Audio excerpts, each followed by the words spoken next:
I knew something was wrong the moment I saw the bruise peeking out from under Aiden's pajama sleeve. He's 8. My whole world. "Did you fall at the playground again?" I asked gently, kneeling down to button his coat as we got ready to leave my sister's house. Aiden didn't meet my eyes. He just whispered I was being too loud. That was the start of it. My sister, Janessa, had insisted I leave Aiden with her for a few days while I traveled for work. I'd recently accepted a big client overseas, and though I was hesitant, she'd said all the right things. "Let him bond with his cousins. You always look so tired. Let me help. You're a single mom, Ray. You deserve to breathe. Please subscribe to our channel and tell us in comments from where are you watching this video." So I agreed. 1 week. And when I came back, I found my son quieter, flinching at sounds, and that bruise. It took 3 days before Aiden finally opened up.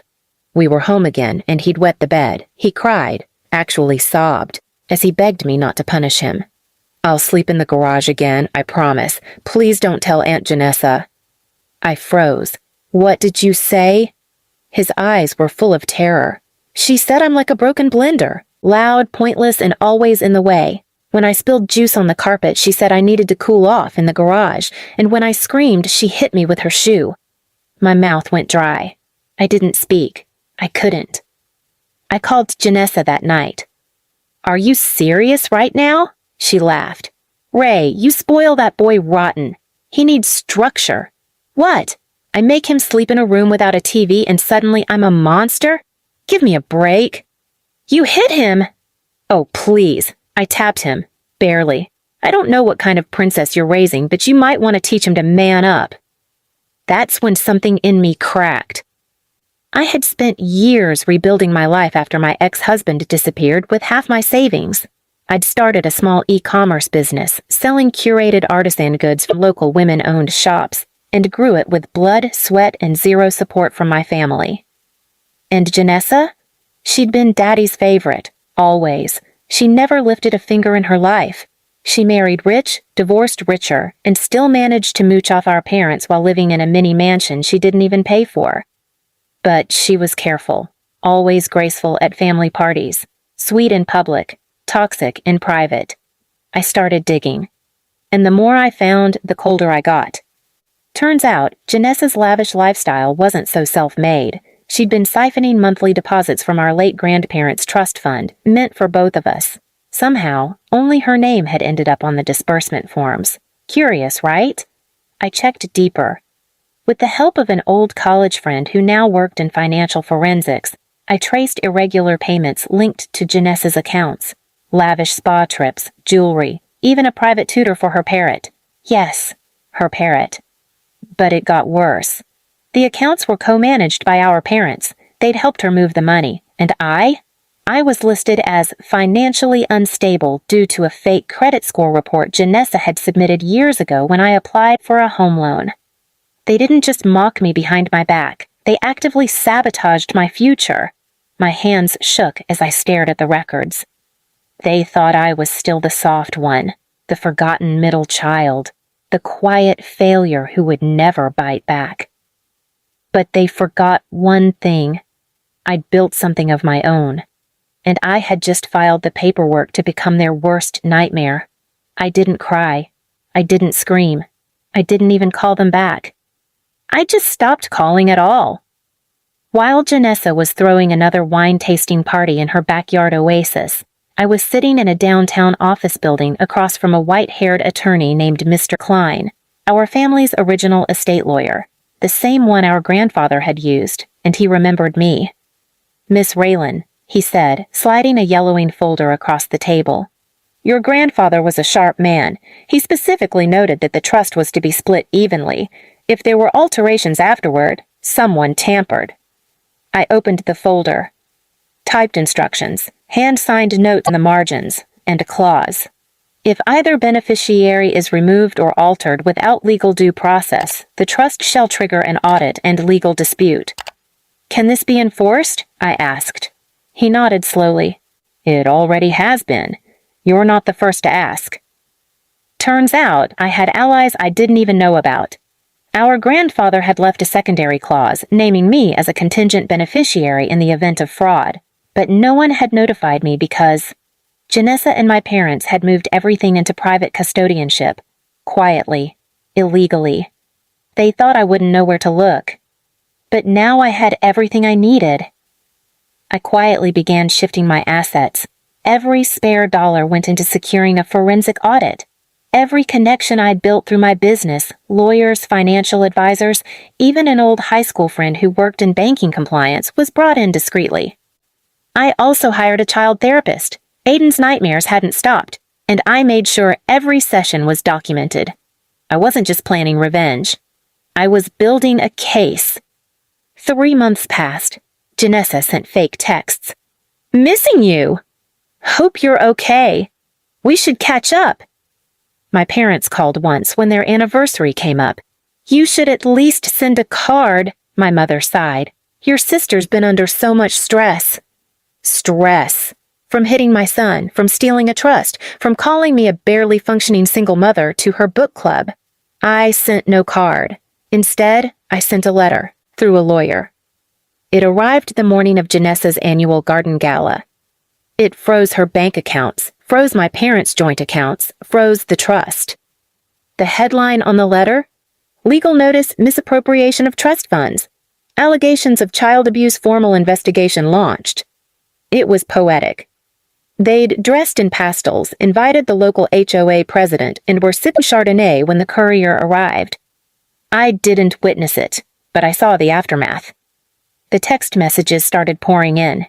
"Janessa, you manipulative little witch, you have no idea what you've started. Mom, you're embarrassing the entire family. Dad, you were always the ungrateful one. You've ruined your sister's life for nothing." But I didn't respond. I was too busy giving Aiden back his smile. I took him to the zoo. He laughed for the first time in weeks. And that night, when he said, "Mom, I don't think I'm broken anymore," I knew I was never going back. Weeks later, court orders were issued. Aiden's testimony was used in a closed hearing. The judge wasn't kind to Janessa. The therapist's report painted a damning picture. My parents were named as financial accomplices. Janessa cried in court, claimed she was trying to protect the family legacy. The judge raised an eyebrow. "You made a child sleep in a garage. This isn't legacy, it's abuse." By the end of that week, Janessa's assets were frozen for 18 months. My parents were barred from acting as trustees for any family account again. And I was granted full control of the trust's legal restoration. It still wasn't enough. I wanted her to feel the isolation Aiden felt in that cold garage. So I made one last move. I created a new company. A branch of my artisan business. This time centered around women rebuilding their lives after abuse, financial or otherwise. It would offer free therapy for single mothers and trauma-affected children. I named it Room of Light. And I posted about it on LinkedIn, publicly, with my story. Sometimes they'll call you cursed because they can't explain your strength. It went viral.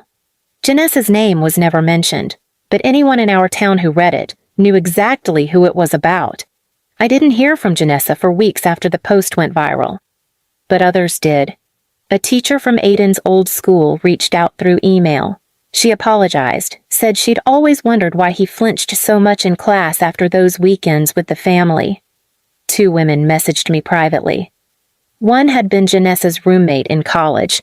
Said she once saw Janessa push a drunk girl down a flight of stairs at a party and laugh about it. The other? A former babysitter, fired for being too soft on Aiden. She'd reported Janessa to CPS. Nothing happened. But now? People were talking. That's when Janessa finally called me. The number flashed across my phone just after midnight. I stared at it for a long time. Then I picked up. Her voice was tight, controlled, but I could hear the panic buried under her breath. "You need to take that post down." I didn't say anything. "You've ruined my life," she snapped. "Do you think your little pity project makes you better than the rest of us?" I waited a beat, then calmly replied, "No, Janessa, but it makes me better than you." She launched into a rant, said I was always jealous, that I never had real ambition, that I used Aiden's trauma to play the victim. She even had the nerve to say, "He's a boy. Boys get rough sometimes. It's not my fault your kid is weak." That's when something inside me broke.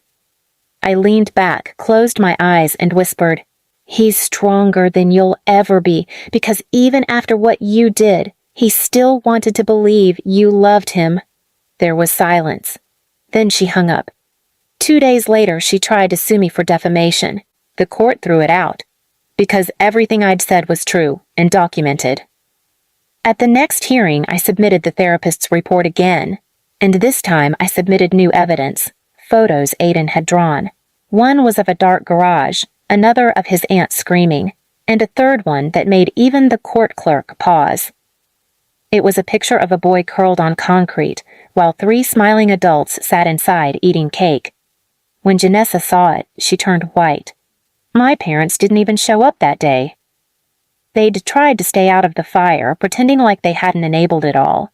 But the records showed their signatures on the trust forms, their joint emails approving Janessa's temporary withdrawals, their texts telling me to forgive and move on because family means putting up with a little pain.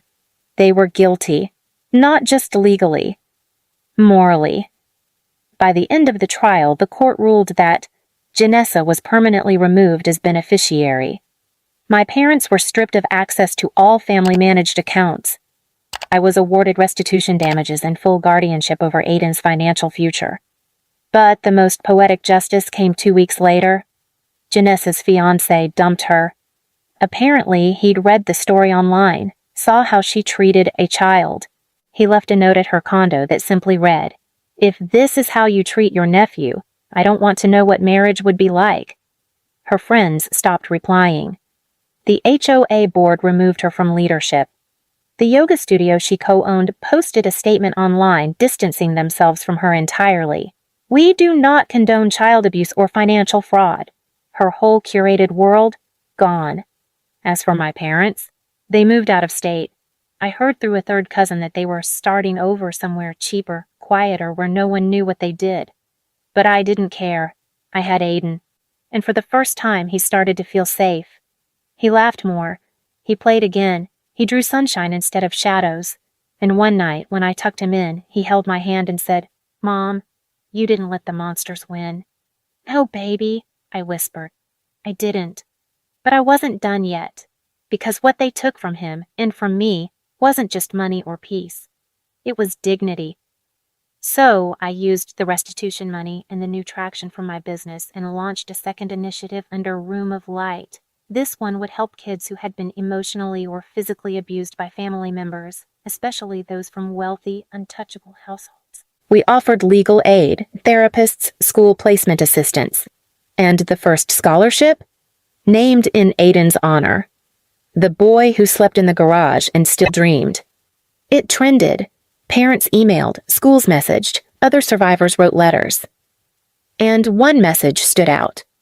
It was from a girl in another state, said she watched my video on silent abuse. She said her aunt had done the same thing to her, and now she was finally getting help. That was the real karma. Because when people like Janessa or my parents try to bury you, they forget they're planting seeds. And I bloomed. Not in spite of them, but to spite them. And I did it in the light. Right where they never expected me to thrive. Please subscribe to our channel and tell us in comments from where are you watching